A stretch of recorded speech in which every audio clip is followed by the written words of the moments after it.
मोहतरमा का वो माइक खोलें। औज़ु बिल्लाहि मिनश्शैतानिर्रजीम बिस्मिल्लाहिर्रहमानिर्रहीम इय्याका नअबुदु व इय्याका नस्तईन। बहुत शुक्रिया डिप्टी स्पीकर साहब। आइन की और हाउस की बात हो रही है तो मैं कहना चाहती हूँ, फिर अपनी तकरीर की तरफ आती हूँ कि टिब्बा टोया एक बराबर, गड्ढिया बोया एक बराबर, राती अखते बद्दल बरसे, रोया चोया एक बराबर, कसमें सुन के नींदर उड़ गई, सुत्ता मोया एक बराबर, ते माड़े घर नू बूहा कादा, माड़े घर नू बूहा कादा, खुला ढोया एक बराबर। ये वो माड़ा घर है जनाब स्पीकर, जिसके खुलने से, जिसके बंद होने से, जिसके दरवाज़ों से, जिसकी दीवारों से, जिसमें बैठे हुए मेंबरान से और उनकी बातों से आज वो दौर है कि कहीं पे किसी बात पे कोई फ़र्क नहीं पड़ता। बड़ी अच्छी बात कही प्राइम मिनिस्टर साहब ने और बड़ी अच्छी डिबेट यहाँ पे हाउस में शुरू की गई, लेकिन जनाब स्पीकर हम अदलिया को, इस्टेब्लिशमेंट को, बाकी इदारों को, इलेक्शन कमीशन समेत जब तनकीद का निशाना बनाते हैं, हम पहले ये क्यों भूल जाते हैं कि इनको सर के ऊपर चढ़ के नाचने की इजाज़त भी इसी पार्लियामान ने दी है। जब आज भी किसी सवाल का जवाब पूछा जाए तो सब जब 18वीं तरमीम की गई थी तो उसकी अच्छाइयाँ और बुराइयाँ गिनवाते हैं, तो जहाँ पे वो फिट होती है वहाँ पे फिट कर देते हैं, जहाँ नहीं फिट होती तो कहते हैं 18वीं तरमीम की वजह से ऐसे हम जवाब देने से कासिर हैं। तो जब 19वीं तरमीम की गई थी, इसी ऐवान के ज़रिए वो 19वीं तरमीम हुई थी, और यहाँ की सारी जो बालादस्ती ऐवान की और इख्तियार अपने हाथों से उठाकर आपने दे दिया, आपको तब ख्याल नहीं आया कि आप क्या कर रहे हैं? यही अदलिया अगर आपके, मैं सबकी बात कर रही हूं जनाब स्पीकर, कि जब किसी के हक में फैसले होते हैं वक्त के तकाज़ों के हिसाब से, तो उस वक्त वो अच्छी होती है। यही इस्टेब्लिशमेंट जब मुदाखलत करती है आपकी अपनी इमा पे, तो आपको पसंद आती है। यही इलेक्शन कमीशन जब आपके मन चाहे फैसले करता है, चाहे वो कोई भी जमात हो, कोई भी लीडर हो, तो आपको पसंद आता है।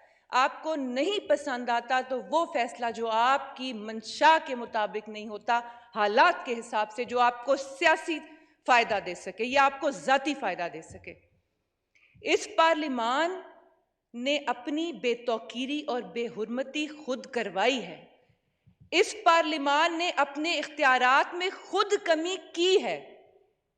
आज भी अगर आइन की हकमियत है, अगर उसकी बालादस्ती है, उसी के तहत सारे कानून है, ये मुअज़्ज़ज़ ऐवान उसी के तहत चल रहा है, तो उसी आइन जिसको अब 50 साल होने को आए हैं, इस पार्लिमान का हक बनता था, इनका फर्ज था कि वो जो आइन इतनी मेहनत से बना उसकी ये रखवाली करते, उसको बार बार यूं बेदर्दी से, और अब तो खैर मिसाल ही देने के लिए नहीं मिलती जितनी बेदर्दी से आइन को कुचला गया है।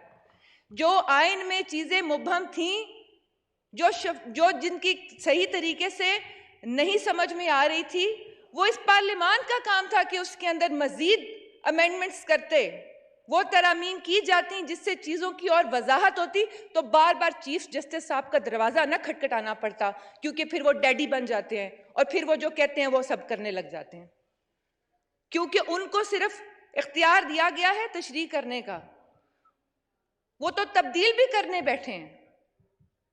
लेकिन मैं ये समझती हूं कि मनोअन किसी भी इदारे का या बाहर की किसी चीज का कोई कसूर नहीं, सारे का सारा कसूर और जिम्मेदारी इस ऐवान और इसके अरकान की है, जो आज ये नौबत आई है। और मुझे खुशी है कि कुछ मेंबरान ने ये तस्लीम भी किया है कि हमने वक्त पे फैसले नहीं किए, और जब जब किए तब तब उस दौर की हुकूमतों के शायद अपने ज़ाती मफादात की खातिर किए गए। तो आज अगर इस तरह से फिर एक टर्म यूज़ करते हैं यहाँ पे लाडला और लाडली, मुझे बड़ा एतराज़ है इस बात पे, क्योंकि मुल्क से ज़्यादा लाडला और अवाम से ज़्यादा लाडली कोई चीज़ नहीं होती है, और ये भूल गए। एक दूसरे को लाडला लाडी कहने में। मैं जनाब स्पीकर कल यहाँ पे जो ज्वाइंट सेशन में हुआ वो आए माशाल्लाह आतना तो सिर नाल वैंदियां उन्हांदियां भी कोई नहीं गईयां। वो जिस तरह हल्लड़बाजी उन्होंने की है और जिस तरह रोना रोए हैं उनके लीडर ऑफ अपोजिशन ने यहाँ पे खड़े होके,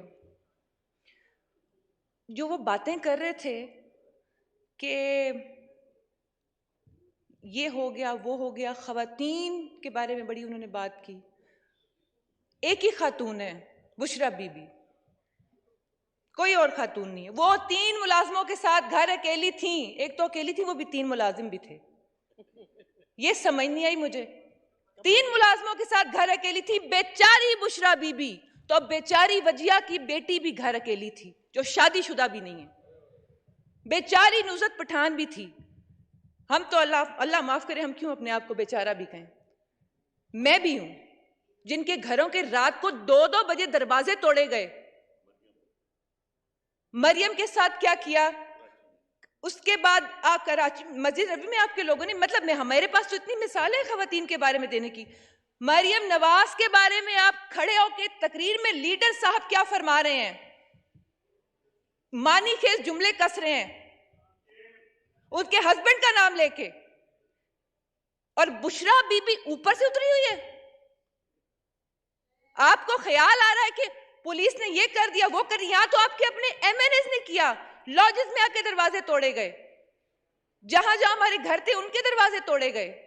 आपने अपने वर्करों को उकसाया और उनको कहा इनको, और बच्चों की बात करते हैं, कहते हैं कि तुम लोगों के बच्चों से कोई शादियां नहीं करेगा। शादियां तो हुई हैं अल्हम्दुलिल्लाह, हमारे 4-5 एमएनएस के बच्चों की बड़ी धूमधाम से हुई हैं। ये इस लेवल पे आके बात करते हैं, ये किस मुंह से बात करते हैं। फिर कहते हैं धरती मां होती है, विरासत मां के जैसी होती है। पूरा जुमला नहीं करते। बाप के जैसा बाजवा होता है, वो भूल जाते हैं। उस वक्त कहते, मैंने नहीं कहा, ये वो कहते हैं कि बाजवा साहब कौम के बाप हैं, वालिद हैं, और उन्हीं बाजवा साहब वालिद साहब के साथ इन्होंने वो सलूक किया, उससे भी बुरा जो रिटायरमेंट के बाद नाफरमान औलाद भी बाप के साथ नहीं करती। और ये वो नाफरमान ना हलफ औलाद निकली जो कहती है कि जनरल बाजवा ने अपने हलफ से गद्दारी की। वो भूल गए कि वो जब 2013 में बंदे इकट्ठे कर रहे थे, बिलखुसूस 2018 के इलेक्शंस में जब हुआ सारा कुछ, वो हलफ से गद्दारी नहीं थी। वही आपको सबसे अच्छे आर्मी चीफ लगते थे। उन बेचारों ने क्या कसूर आपके साथ कर दिया नेकी करके। फिर उसके बाद आपने उनको एक्सटेंशन दी, फिर आपने उनको कौम का बाप बनाया। आपको नहीं 4.5 साल में नजर आया कि वो अपने हलफ से गद्दारी कर रहे हैं, क्योंकि वो आपको सपोर्ट कर रहे थे, आपकी हाँ में हाँ मिला रहे थे। आपके लिए सारी जिस तरह आपने फरमाया है, आप ये सब कुछ उन्होंने फरमाया, मेरा एक लफ्ज भी नहीं है इसमें, मैं सिर्फ दोहरा रही हूं। तो वो सब मीठा मीठा हप हप और कड़वा कड़वा थू थू। और अब जिस तरह आपने फौज को बदनाम कर दिया, उनके साथ भी वैसे ठीक ही हुआ, क्योंकि जिस बेदर्दी से इस मुल्क के साथ खेला जा रहा है जनाब स्पीकर, और ये आप जरा अंदाजा लगा लें इस ऐवान की हसासियत का, इनकी संजीदगी का, कि पूरा ऐवान खाली पड़ा है और बड़े इंपॉर्टेंट बातें हो रही हैं यहाँ पे। अमेंडमेंट्स जो एक कमरे में भी होंगी और पेपर यहाँ पे आ जाएगा आपके सामने, और वो तालियां शालियां डस्ट शस्ट बजा के वो पास भी हो जाएगा। मसला ये है स्पीकर साहब कि लोटों की बात इन्होंने की है, हम अभी भी सुनते हैं। ये आज भी एक मुअज़्ज़ज़ मेंबर फरमा रहे थे, कल भी लोटे लोटे लोटे लोटों की आवाज आ रही थी। मैंने इनसे पूछना है कि परवेज इलाही को हार पहनाते वक्त कहा था कि वेलकम लोटा साहब आप आ रहे हैं। शेख वकास को इसी तरह अभी पिछले दिनों जो ज्वाइन किया उसको भी कहा है बहुत बड़े लोटे, खुश आमदेद। जमशेद दस्ती भी फिर वो कितना बड़ा लोटा होगा। ये जो पीटीआई में आ रहे हैं ड्राई क्लीनिंग मशीन से निकल के, ये वो भट्टी है जिसमें वो प्लास्टिक पिघल जाता है, लोटे की शेप तब्दील हो जाती है, वो गुलदान बन के बाहर निकल आता है, उसके अंदर फूल भी लगे होते हैं। नहीं, वो लोटे की शक्ल चेंज हो जाती है, वो रिसाइकल होते हैं, वो गुलदान बनते हैं, उसमें से फूल निकल रहे होते हैं, और वो इनकी जमात में सारे फूल आ जाते हैं, ये गुलदस्ता बन जाता है। और ये जो गुलदस्ता है, वो जो लीडर साहब हैं, जो माशाल्लाह, मैं इस वक्त खड़े होके मैं पूरी पाकिस्तान तहरीक इंसाफ को चैलेंज करती हूं कि वो अपने लीडर की कही हुई एक बात सच साबित कर दें, सिर्फ एक, लंबी चौड़ी नहीं, सिर्फ एक बात जनाब स्पीकर वो साबित कर दें। और दूसरी बात ये है कि ये कहते हैं ना, आज भी फरमा रहे थे कि खान साहब ने ये किया, आपने, इधर से भी यही होता है, आपने यूं कर दिया, मसला यही है ना कि आपने यूं किया और आपने यूं किया। मैं कहती हूँ खान साहब की सारी बातें ठीक, मिसाल के तौर पे वो जो कहते हैं, इल्जाम लगाते हैं लोगों पे, बाकी लोगों पे भी, एक मिनट के लिए मान लें कि वो दुरुस्त, लेकिन आपने जो किया वो भी साथ माने, तो फिर आप ये बताएं कि आप में और बाकियों में फर्क क्या रह गया? आप फिर हुसैनियत के झंडे पकड़ के क्यों चल रहे हैं? आप दीन को बीच में क्यों लेके आ जाते हैं? दीन इतनी कमजोर चीज नहीं होती कि उसको खतरा हो किसी से। जब भी कोई लीडर जब दीन की बात करते हैं ना, तो खतरा उनको खुद होता है, वो अपने आप को बचाने के लिए दीन की बात करते हैं। रियासत मदीना का तो लफ्ज भी इनके मुंह से अच्छा नहीं लगता। मेरा ख्याल है तो उनको लिखना भी नहीं आता होगा कि रियासत मदीना लिखते कैसे हैं, ये पता नहीं किस मुंह से बोलते हैं। दुरूद शरीफ पढ़ते हैं तो जबान कब कपाती है, तलफ्फुज दुरुस्त नहीं है इनका। मैं मजीद जातियात में नहीं जाना चाहती, लेकिन एक लीडर है ना, तो लीडर पब्लिक प्रॉपर्टी होता है, लीडर के बारे में इतनी बात तो की जा सकती है ना। जब लीडर खुद खड़े होकर जलसों में लोगों की माँ बहनों की बात करता है, उसके बारे में बात नहीं की जा सकती? ये किस किस्म का लीडर है जो सुबह को बात और करता है, शाम को बात और करता है? मैं फिर कह रही हूं कि सारी बातें ठीक, आपने क्या किया, तो फिर आपको और इसमें फर्क आप में क्या रह गया? आप बात आज कर रहे हैं, जिस तरह से अदलिया की बात करते हैं, जो अल्फाज इस्तेमाल करते हैं, मैं तो बाकी बातें तो छोड़ देना, भी जलसों में खड़े होकर जो जुबान इस्तेमाल कर रहे हैं, जो वो लफ्ज इस्तेमाल करें, मैं यहाँ नहीं बोल सकती क्योंकि मुझे पता है आपने एक्सपंज कर देना, मैं नहीं बोलूंगी, लेकिन आपको पता है कि मैं क्या बोल रही हूँ। वो जिस तरह बात करे, फिर उकसाते हैं लोगों को, उकसाते हैं, और फिर उकसाने के बाद फिर मासूम बन जाते हैं, फिर कहते हैं मैं अल्लाह के अलावा किसी से नहीं डरता, काला कपड़ा पहन के जाऊंगा अदालत में क्योंकि डरता हूं, मैं अल्लाह के अलावा किसी से नहीं डरता, मैंने जान अल्लाह को देनी है, सबूत भी अल्लाह को ही देने हैं।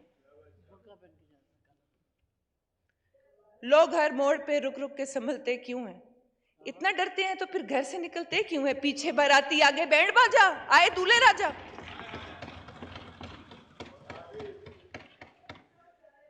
ये हर बात,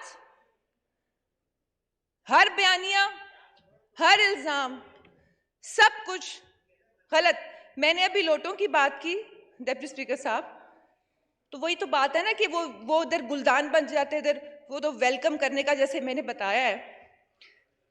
तो हर चीज के बारे में मैं क्या उस शख्स के लिए ये कह सकती हूँ कि ये जनाब शेख का फलसफा है अजीब सारे जहान से, जो वहां पियो तो हलाल है, जो यहाँ पियो तो हराम है। ये रियासत मदीना के अलंबरदार ने हलाल और हराम की तमीज सिखाई है, जो अखलाकियात का दर्स देते हैं, और वो कहते हैं कि इस्लाम में अखलाकियात बड़ी बुनियादी चीज है। वो खुद सबसे बड़ा बद इखलाक इंसान है जिसको बात करने की तमीज नहीं है। उन्होंने अपने वर्ग, मैं तैयार हूं ज़हनी तौर पे कि अब फिर जब ये स्पीच बाहर जानी है तो नीचे जो एक गालियों का सिलसिला शुरू होना है पीटीआई की तरफ से, वो भी एक काबिले दीदी चीजें होनी है, क्योंकि हम तो 11 माह से ये बर्दाश्त कर रहे हैं और फिर इन्हें वो औरत याद आ जाती है। मेरी बेचारी बुशरा बीबी घर में अकेली थी 3 मुलाजमों के साथ, वो बेचारी थी। और मैं जनाब स्पीकर, ये कहते हैं अखलाकियात, कौन सा अच्छा दर्स इन्होंने अपने वर्करों को दिया है? पुलिस के आगे आके कहते हैं इनसे लड़ो, इनको मारो। और फौज का तो मैं समझती हूँ इलाज भी यही है, जो कहते हैं अब आपको फलान जगह से कॉल है तो आपने धमकी आगे से देनी है इनको कि हम आपके साथ ये करेंगे। ये इस तरह की बातें करते हैं। फिर ये कहते हैं कि मैं अपने टाइगर्स को ये कह रहा हूं। मैं टाइगर्स से पूछती हूं, अवाम बाशऊर है, अल्लाह ताला ने आपको हिम्मत भी दी है, हौसला भी दिया है, शऊर भी दिया है। ये कभी पूछें तो सही इमरान खान से कि 4.5 साल में आपको कितने यूथ के लोन मिल गए सिवाय उस्मान डार के हल्के के लोगों के? फिर जो बेनजीर इनकम सपोर्ट के साथ भोंडा मजाक किया गया, कितने लोगों को वो कर्जे और कितनी खवातीन को मिल गए? बाकी लंबे चौड़े प्रोजेक्ट्स में मैं तो जा ही नहीं रही। और तौबा तौबा तौबा, मैं रियल स्टेट्स का नाम नहीं लूंगी, बिल्कुल भी नहीं लूंगी। अनटचेबल्स हैं वहां पे, नैब का जिक्र करने ही बेकार है। क्योंकि मैंने कहा ना, हलाल और हराम की जो तमीज है, और जैसे लोटों की बात है, तो नैबज़दा अगर आपकी अपनी कैबिनेट हो तो आप, मैं तो इस इंसान के कॉन्फिडेंस की दाद देना चाहूँगी। मैंने अपनी ज़िंदगी में ऐसा इंसान नहीं देखा जो इतने कॉन्फिडेंस के साथ इतने झूठ बोलता हो, जिसकी बॉडी लैंग्वेज कमाल की हो कि बंदा अप्रिशिएट करने पे मजबूर हो जाए, खुद भी लगे कि ये सच कह रहा है। और इस जितना मजलूम इंसान कोई नहीं। बात जनाब स्पीकर, प्राइम मिनिस्टर साहब ने कहा कि हमें अमेंडमेंट्स लानी चाहिए। मैंने पहले ही अर्ज़ की हमारा अपना कसूर है। तो मैं उम्मीद करती हूँ कि ये जो एक कमरे में अभी अमेंडमेंट्स तैयार हुई होंगी और चंद लोगों को ही पता है और अभी हाउस पे आ जानी है और यहाँ से पास भी हो जाएंगी, अल्लाह करे कि वो अच्छी हों, अल्लाह करे कि ये माजी की गलतियों से सबक सीख के बनाई गई हों, अल्लाह करे कि जो ऐवान की बालादस्ती इस ऐवान ने खुद मजरू की है वो वापस इख्तियारात ये लाने में कामयाब हो जाएं, और अल्लाह करे कि इस मुल्क का, इस अवाम का भला हो। मैं इलेक्शन कराने में, इलेक्शन कौन नहीं करा रहा, कौन करा रहा है, उस लंबी बहस में तो जा ही नहीं रही। किसका फ़ायदा है, किस नुकसान का, उसमें भी नहीं जा रही। मैं सिर्फ एक बात करना चाहती हूँ, बल्कि इल्तमास करना चाहती हूँ कि मुल्क का सोचें, अवाम का सोचें, क्योंकि मुल्क है तो आप हैं, अवाम है तो आप हैं, वरना आपका कोई वजूद नहीं है। ये झगड़े आप लोग कल पे उठा रखें और इतनी लचक ज़रूर रखें रवैयों में। अगर एक इंसान ऐसे कर रहा है तो ज़रूरी नहीं है कि आप उससे बालातर होने के लिए उससे ज़्यादा ऊपर चले जाएं, फिर आप में और उसमें कोई फ़र्क नहीं रह जाएगा। जो आज अवाम के हालात हैं, मुझे कहने की ज़रूरत नहीं है जनाब स्पीकर, बिल्कुल भी। और वैसे मेरे पास अब अल्फाज भी नहीं हैं। और फिर से यही उम्मीद करूँगी और अपनी बात ख़त्म करूँगी, ये खूब क्या है, ये ज़िश्त क्या है, जहाँ की असली सरिश्त क्या है। ये खूब क्या है, ये ज़िश्त क्या है, जहाँ की असली सरिश्त क्या है। बड़ा मज़ा हो तमाम चेहरे अगर कोई बेनकाब कर दे, और वो कोई नहीं मिल रहा हमें। वो जो कोई है ना इन्वर्टेड कॉमास में, वो नहीं मिल रहा। बहुत शुक्रिया। मोहतरमा नाज बलोच साहिबा।